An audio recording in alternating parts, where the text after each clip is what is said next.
এবারে মাছ মাংসের বাজার দর জানাচ্ছেন ভোলা থেকে সহকর্মী ছোটন সাহা।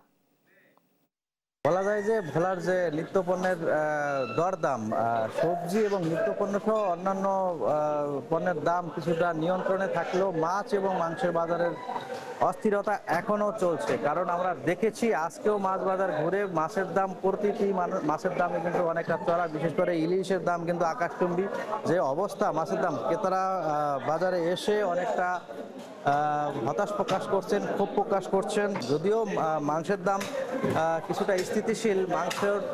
গরুর মাংসের দাম 650 টাকা এবং খাসির মাংসের দাম 1000 টাকা কেজি প্রতি বিক্রি হচ্ছে। এবং এছাড়াও অন্যান্য মুরগি যেমন ব্রয়লার বা দেশি যে মুরগি রয়েছে সেগুলোর দামও কিন্তু বলা যায় অনেকটাই আকাশচুম্বী। আমরা দেখেছি যে গত কয়েকদিন ধরে সাধারণ ছাত্র সমাজের নেতৃবৃন্দ কিন্তু নিত্যপণ্যের বাজার ঘুরেছেন এবং তারা ঘুরে কিন্তু বাজার মনিটরিং করেছেন এবং দরদাম যত নিয়ন্ত্রণে থাকে সেই ব্যাপারে তারা সতর্ক করে দিয়েছেন। গতকালকেও কিন্তু আমরা দেখেছি ছাত্ররা বাজার মনিটরিং করেছেন। তো এমনই অবস্থায় যারা সাধারণ ক্রেতা রয়েছেন তারা দাবি তুলেছেন যাতে অন্ততপক্ষে নিত্যপণ্যের দরদাম অনেকটা নাগালের মধ্যে থাকে, যাতে যারা নিম্নবিত্ত মানুষ রয়েছেন তারা যাতে বাজারে এসে মাছ মাংস স্বাভাবিকভাবেই কিনতে পারেন, এমনটি কিন্তু দাবি তারা তুলেছেন। তো এ ছিল আমার কাছে ভোলার বাজারে মাছ এবং মাংসের দরদাম নিয়ে সর্বশেষ তথ্য।